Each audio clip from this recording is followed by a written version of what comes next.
Hello, students. Welcome to Steno Buddies. The dictation will start in 5 seconds.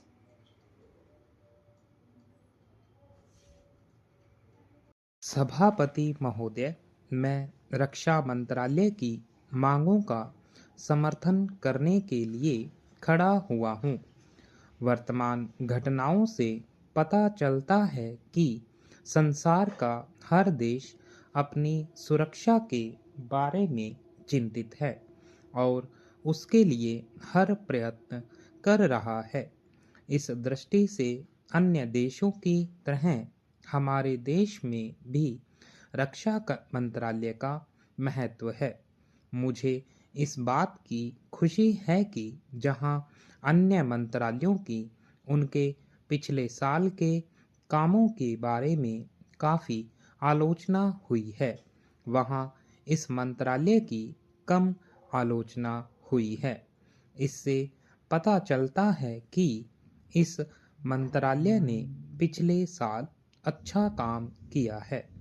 मोटे तौर पर किसी भी देश की सुरक्षा नीति का लक्ष्य यह होता है कि दूसरे देशों, खास तौर से पड़ोसी देशों के साथ मित्रता के संबंध स्थापित हों और हम एक दूसरे के मामलों में हस्तक्षेप न करें।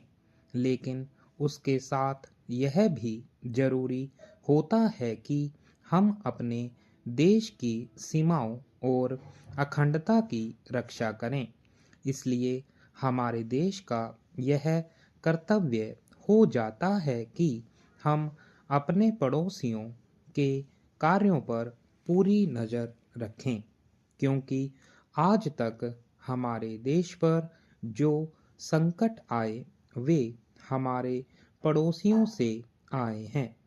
1965 में पाकिस्तान के साथ जो लड़ाई हुई और उसके बाद ताशकंद में जो समझौता हुआ वह सिर्फ कागज पर ही रहा।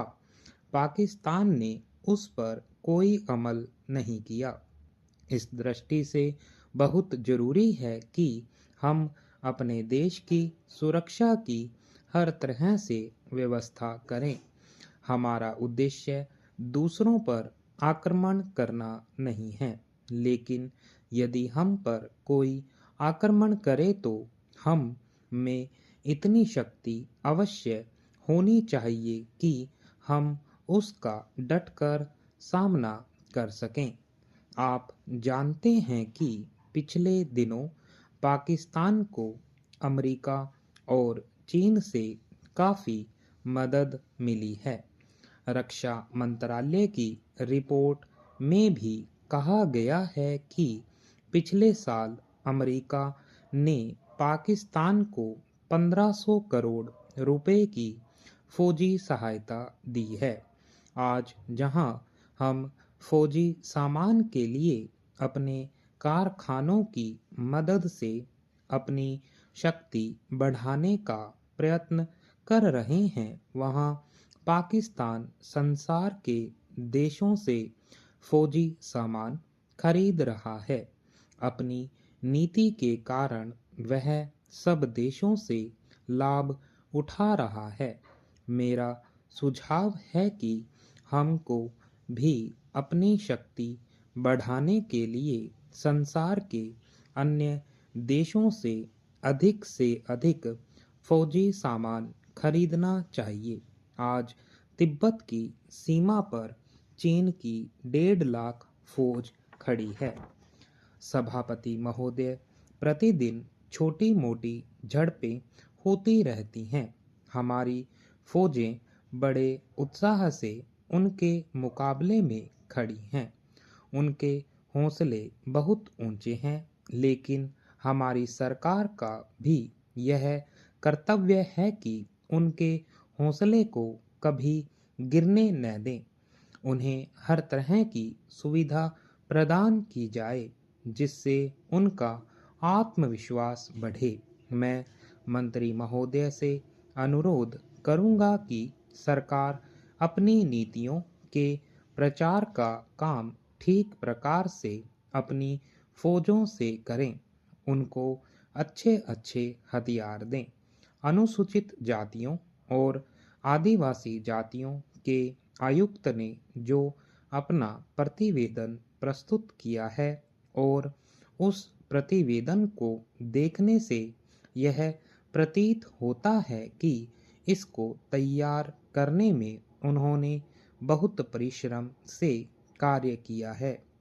इसके लिए मैं उनको और उनके सहयोगियों को धन्यवाद देता हूँ, परंतु साथ ही साथ इस प्रतिवेदन के संबंध में कुछ आवश्यक निवेदन भी करना चाहता हूँ। पहली बात तो यह है कि इस प्रतिवेदन को देखने से ऐसा प्रतीत होता है कि इन कार्यों के लिए जिस धन का उपयोग होता है वह 3 साधनों से उपलब्ध होता है: केंद्र सरकार द्वारा, राज्य सरकारों द्वारा और कुछ गैर सरकारी संस्थाओं द्वारा। प्रतिवेदन के अनुसार जितना धन इन कार्यों पर व्यय करने के लिए दिया जाता है उतना धन पूरी तरह से व्यय नहीं हो पाता। मैं यह नहीं कह सकता कि आवश्यकता से अधिक धन दिया जाता है या कार्यकर्ताओं को वह धन प्राप्त ही नहीं होता, जिसके कारण से वह बिना खर्च हुए बच जाता है। मैं तो यह चाहता हूँ कि जितना धन दिया जाता है उसका पूरा उपयोग हो और आयुक्त को यह न कहना पड़े कि इस कार्य के लिए जितने धन की आवश्यकता थी उतना धन नहीं मिल पाया और विवश होकर हमको उस कार्य को बीच में ही रोकना पड़ा। जहाँ तक राज्य सरकारों का संबंध है, बहुत सी राज्य सरकारें अभी तक इस कार्य में असावधानी से काम ले रही हैं और इस कार्य को उपेक्षा की दृष्टि से देखती हैं। आयुक्त ने इस बात की शिकायत की है कि बहुत सी राज्य सरकारों ने अनेक पत्र भेजने के बाद भी अभी तक अपनी रिपोर्ट नहीं भेजी है। मैं चाहता हूं कि सरकार इस तरफ निष्ठापूर्वक ध्यान दे। राज्य सरकारों पर दबाव डाला जाए कि वे इस दायित्व के प्रति सचेत हों और आयुक्त को उनके कार्य में पूरा सहयोग प्रदान करें।